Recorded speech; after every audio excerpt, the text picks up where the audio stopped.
Hello everyone, मैं प्रियंका स्वागत करती हूँ आप सबका अपने YouTube channel PM bio classes में। आज की क्लास में हम पढ़ेंगे बीएससी फर्स्ट सेमेस्टर जूलॉजी का यूनिट फर्स्ट, जिसमें आपको पढ़ना है प्लाज्मा मेम्ब्रेन। यह लेक्चर हिंदी में पूरा है, आप लोग इसको ज़रूर देखिएगा। मैंने इसका इंग्लिश वाला लेक्चर भी बनाई हूँ और उसको भी आप लोग अगर इंग्लिश में देखना चाहते हैं तो उसे भी देख सकते हैं, और यह हिंदी में है। तो आइए स्टार्ट करते हैं। यह है प्लाज्मा मेम्ब्रेन। इसमें पढ़ना इसका अल्ट्रा स्ट्रक्चर एंड फंक्शन। तो पहले जानते हैं प्लाज्मा मेम्ब्रेन होता क्या है और यह पाया कहाँ जाता है, उसके बाद फिर इसको डिटेल में पढ़ेंगे। तो जो प्लाज्मा मेम्ब्रेन होता है यह एक पतली झिल्ली होती है जो कि एनिमल सेल और प्लांट सेल दोनों में पाई जाती है। एनिमल सेल में यह सबसे बाहरी आवरण होता है प्लाज्मा मेम्ब्रेन, और जबकि प्लांट सेल जब पढ़ेंगे आप तो प्लांट सेल में सेल वाल के बाद तब प्लाज्मा मेम्ब्रेन पाया जाता है। यहाँ देखते हैं ultra structure of plasma membrane. Ultra structure of plasma membrane, plasma झिल्ली की संरचना। इसमें प्लाज्मा झिल्ली 75 एंगस्ट्राम मोटी होती है। कुछ कोशिकाओं में यह 215 एंगस्ट्राम तक मोटी होती है। इलेक्ट्रॉन सूक्ष्मदर्शी देखने पर प्लाज्मा झिल्ली में 3 स्तर दिखाई देते हैं। जो बाहरी स्तर होता है वह 20 एंगस्ट्राम का होता है, और जो आंतरिक होता है वो भी 20 एंगस्ट्राम होता है, और जो बीच में परत होती है वो 35 एंगस्ट्राम की होती है। प्लाज्मा झिल्ली की इस 3 स्तर वाली संरचना को सर्वप्रथम 1935 में हार्वे और डेनियल ने एक मॉडल के रूप में प्रस्तुत किया। अब इसमें देखते हैं chemical composition of plasma membrane, मतलब प्लाज्मा मेम्ब्रेन में कौन क्या क्या पाया जाता है, कौन कौन से कंपोजिशन होते हैं उसमें। तो प्लाज्मा झिल्ली मुख्य रूप से प्रोटीन एवं लिपिड की बनी होती है, कुछ मात्रा कार्बोहाइड्रेट भी होता है। पहला है प्रोटीन। यह प्लाज्मा झिल्ली के बाहर का स्तर बनाती है। इसमें प्रोटीन के अणु एक दूसरे से ढीले रूप से लगे रहते हैं, जिन्हें आसानी से अलग अलग किया जा सकता है।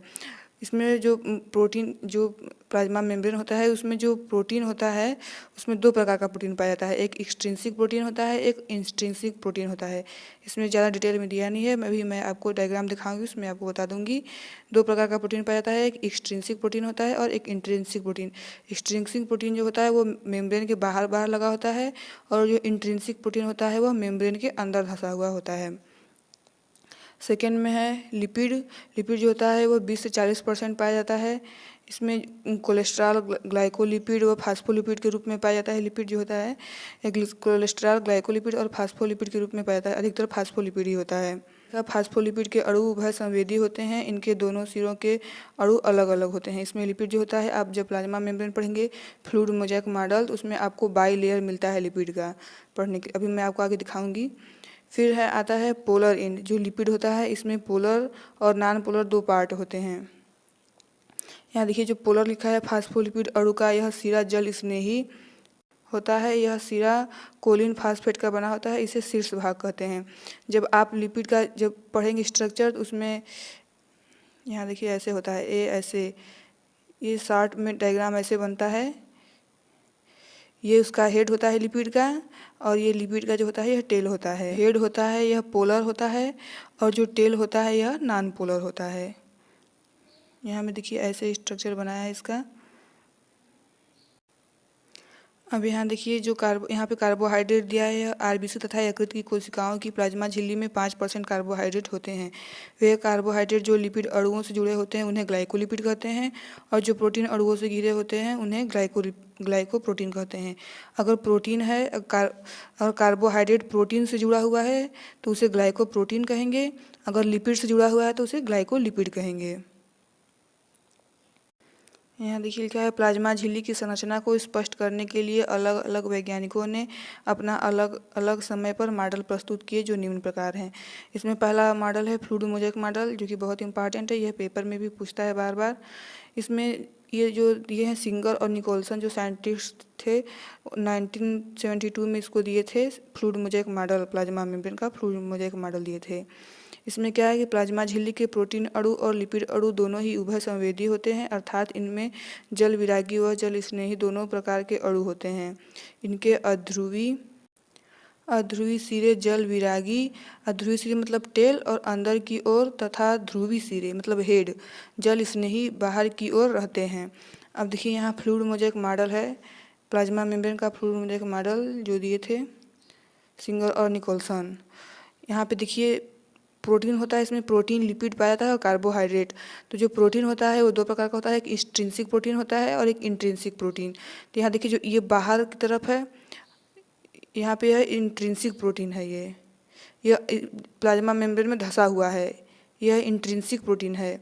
और देखिए यहाँ पे ये बाहर है, ये प्लाज्मा मेम्ब्रेन में धंसा हुआ नहीं है, ये बाहर है, यह एक्सट्रिंसिक प्रोटीन है। यह मेम्ब्रेन के बाहर है और ये मेम्ब्रेन में देखिए ये भी धंसा हुआ है, ये भी मेम्ब्रेन में धंसा हुआ है, तो यह इंट्रिंसिक प्रोटीन है। और देखिए लिपिड का बाई लेयर होता है इसमें, मतलब दो लेयर में लिपिड होता है, एक ये लेयर है एक, और यहाँ से एक ये लेयर है लिपिड का। और देखिए यहाँ पे ये जो लिपिड है ये इसका हेड है, और ये जो लंबा लंबा लटका हुआ है यह इसका टेल है। इसमें ये लिपिड हो गया और प्रोटीन हो गया। अब आता है कार्बोहाइड्रेट, तो इसमें कार्बोहाइड्रेट नहीं दर्शाया है। तो देखिए यहाँ पे देखिए लिपिड का ये है हाइड्रोफिलिक हेड, मतलब यह हेड है और यह टेल है, इस साइड भी इस साइड भी। अब इसमें कार्बोहाइड्रेट दर्शाने की बात आई, तो यह देखिए यह लिपिड है। अगर इस लिपिड से कोई कार्बोहाइड्रेट जुड़ा हुआ है तो इसे हम ग्लाइकोलिपिड कहते हैं। अगर ये प्रोटीन से अगर कोई कार्बोहाइड्रेट जुड़ा हुआ है तो इसे हम ग्लाइकोप्रोटीन कहते हैं। बट इसमें दर्शाया नहीं है, लेकिन मैं आपको बता दे रही हूँ। यह है fluid mosaic model of plasma membrane, जो कि बहुत ही इंपॉर्टेंट है, एग्जाम में बार बार पूछा जाता है यह क्वेश्चन।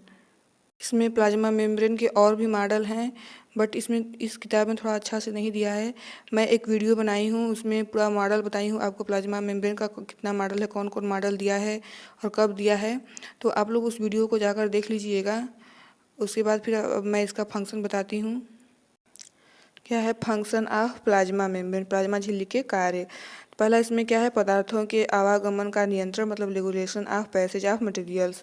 प्लाज्मा झिल्ली वर्णात्मक परागम में होती है, यानी सेमी परमिएबल जिसे बोलते हैं। अतः केवल आवश्यक पदार्थ ही केवल कोशिका के अंदर पहुंच सकते हैं और हानिकारक पदार्थ कोशिका के बाहर रह जाते हैं। इस तरह प्लाज्मा झिल्ली कोशिका में अंदर आने वाली पदार्थों को नियंत्रित करती है। दूसरा है रिस्पांस टू इन्वायरमेंट, मतलब पर्यावरण के प्रति अनुक्रिया। प्लाज्मा झिल्ली पर्यावरण में होने वाले विभिन्न परिवर्तनों के प्रति अनुक्रिया करती है। कोशिकाएं अपने आसपास की पड़ोसी कोशिकाओं से रासायनिक सूचनाएं एवं संवेदनाएं ग्रहण करती हैं।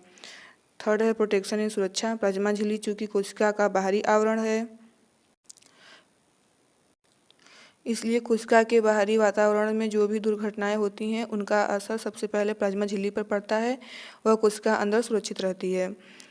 नेक्स्ट है उत्सर्जन, एक्सक्रीशन। कोशिका में होने वाली उपापचयी क्रियाओं के फलस्वरूप जो उत्सर्जी पदार्थ उत्पन्न होते हैं उन्हें कोशिका से प्लाज्मा झिल्ली के द्वारा बाहर निकाल दिया जाता है। जैसे आप पढ़े होंगे एक्जोसाइटोसिस, इंडोसाइटोसिस जो होता है वो सब उसके लिए यहाँ बता रहा है आपको। फिर नेक्स्ट है ऑस्मोसिस, यानी परासरण। प्लाज्मा झिल्ली से पानी या विलायक के अणुओं का कोशिका के अंदर या बाहर जाना परासरण कहलाता है, जिसमें जल या विलायक के अणु कम सांद्रता से अधिक सांद्रता की ओर गति करते हैं। इसमें परासरण दो प्रकार का होता है, आप लोग पढ़े होंगे एक्जोऑस्मोसिस और इंडोऑस्मोसिस। एक्जोऑस्मोसिस में क्या होता है, जो कोशिका के अंदर जो द्रव्य होता है जब वो बाहर निकल जाता है तो कोशिका पिचक जाती है, तो उसे एक्जोऑस्मोसिस कहते हैं। इंडोऑस्मोसिस में क्या होता है, जब कोशिका के अंदर कोई द्रव्य जाता है या पानी जाता है तो कोशिका फूल जाती है, इसे इंडोऑस्मोसिस कहते हैं। इंडो मतलब अंदर, जब कोशिका के अंदर कोई पदार्थ जाए, विलायक हो या कोई भी लिक्विड हो जाए जब उसके अंदर, तो वो कोशिका फूल जाती है। और जब उसके अंदर से जब निकल जाती है, एक्जो मतलब बाहर होता है, जब कोशिका से बाहर निकल जाती है तो उसे एक्जोऑस्मोसिस कहते हैं। तो यह हो गया एक्जोऑस्मोसिस और इंडोऑस्मोसिस। इस वीडियो में बस इतना ही। अगर आप चैनल पर पहली बार आए हैं तो चैनल को सब्सक्राइब जरूर कर लीजिए।